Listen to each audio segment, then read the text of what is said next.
Good morning. Today, 27 February 2026, Friday. Wisdom of word of God morning ડિવોશનમાં આપ સર્વનો આવકાર કરવામાં આવે છે અને પ્રેમી સલામ પાઠવવામાં આવે છે. આજે સવારે આપણે નીતિવચનોના પુસ્તકમાંથી એનો 15મો અધ્યાય અને 33મી કલમ પર ટૂંકું મનન કરવા માગીએ છીએ. નીતિવચનો એનો 15મો અધ્યાય અને એની 33મી કલમ આપણને આ પ્રમાણે કહે છે: યહોવાનું ભય જ્ઞાનનું શિક્ષણ છે, પહેલી દીનતા છે ને પછી માન છે.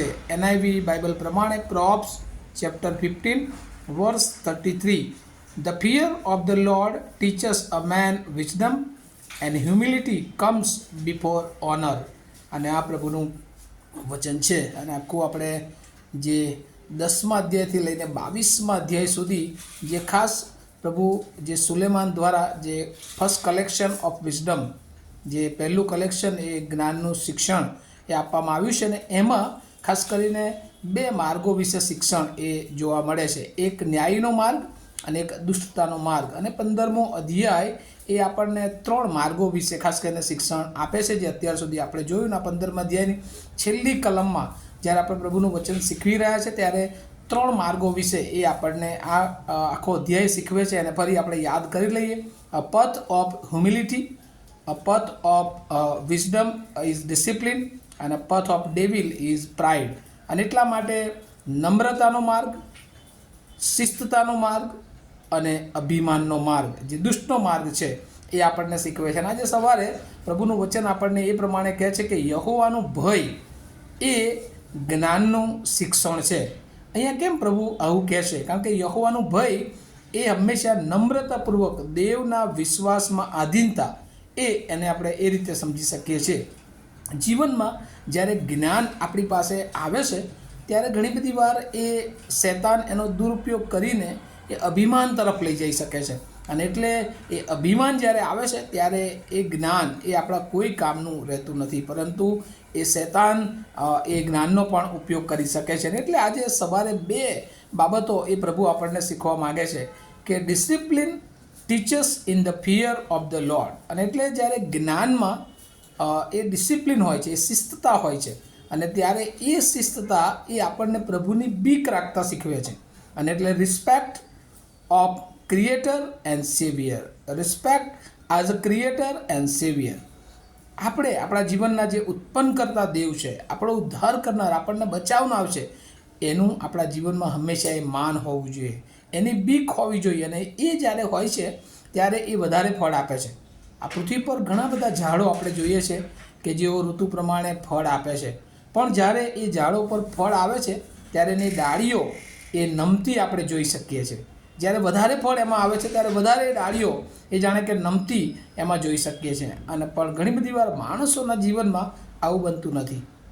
જ્યારે એમના જીવનમાં આશીર્વાદો આવે છે, ફળો આવે છે, ત્યારે હંમેશા અભિમાની બનતા જાય છે. અને એટલા માટે એ ઈશ્વર એ અભિમાનને કારણે એમને નાશ તરફ એ શૈતાન એ લઈ જતા હોય છે. અને એટલે discipline teachers is a fear of the lord. Discipline જ્યારે જ્ઞાનમાં હોય છે ત્યારે એ આપણને ઈશ્વરને બીક તરફ આગળ વધારે છે, પણ પ્રાઇડ લીડ્સ ટુ ડિસ્ટ્રક્શન. પણ જ્યારે અભિમાન આવે છે ત્યારે એ આપણને નાશ તરફ એ લઈ જાય છે. અને ઘણા બધા માણસોના જીવનમાં આપણે જોઈએ છીએ કે જ્યારે ઈશ્વર એમને પસંદ કરે છે અને ત્યારે જો એ જુદા માર્ગોમાં જાય છે, ઈશ્વરની ઈચ્છાની વિરુદ્ધ, ઈશ્વરની દુષ્ટતા તરફ એ આગળ વધે છે, ત્યારે તેઓ નાશ પામે છે. પણ બાઇબલ ઘણી બધી બાબતોમાં એ શીખવે છે કે નીતિવચન 1લો અધ્યાય એની 7મી કલમ જોઈએ તો ત્યાં પણ લખવામાં આવ્યું છે કે યહોવાનું ભય વિદ્યાનો આરંભ છે. નીતિવચન 9 અને 10માં પણ લખવામાં આવ્યું છે કે યહોવાનું ભય એ જ્ઞાનનો આરંભ છે. પણ એ સાથે સાથે નીતિવચન 18 અને 12માં લખવામાં આવ્યું છે કે માણસનું હૃદય ગર્વિષ્ઠ થયા પછી નાશ પામે છે. અને આજે સવારે પ્રભુ આપણને આ અદ્ભુત વચનો શીખવે છે કે જો ઈશ્વર આપણને જ્ઞાન આપે છે, આપણને ઈશ્વરે બુદ્ધિ આપી છે, ઈશ્વર આપણને ડાપણ આપ્યું છે, તો આપણે હંમેશા એ વધારે પ્રભુની આગળ નમ્ર, દીન બનવાની જરૂર છે. અને જો દીનતા આવે છે, નમ્રતા આવે છે, તો ઈશ્વરનું જ્ઞાન એ આપણને માન અપાવે છે. અને જો એ જ્ઞાન ઈશ્વરનું આપણી પાસે હોવા છતાં પણ જો આપણે અભિમાનમાં રાખીએ છીએ, એ આપણી ઈચ્છા, આપણું જ્ઞાન, આપણી સ્વાર્થતા પ્રત્યે આગળ વધીએ છીએ, આપણું જ્ઞાનને માટે આપણે પોતાની જાતને એ આગળ વધારીએ છીએ, તો આપણે એ નાશ તરફ આગળ વધી શકીએ છીએ. એટલે 3 માર્ગો: નમ્રતાનો માર્ગ, શિસ્તનો માર્ગ, એ 2 ઈશ્વરની બીક એ ઉપજાવે છે. અને ત્રીજો માર્ગ જે શૈતાનનો માર્ગ, જે ધ પથ ઓફ ડેવિલ, એ અભિમાનનો માર્ગ છે. આપણે કયા માર્ગ ઉપર આપણા જીવનને ચલાવી રહ્યા છીએ?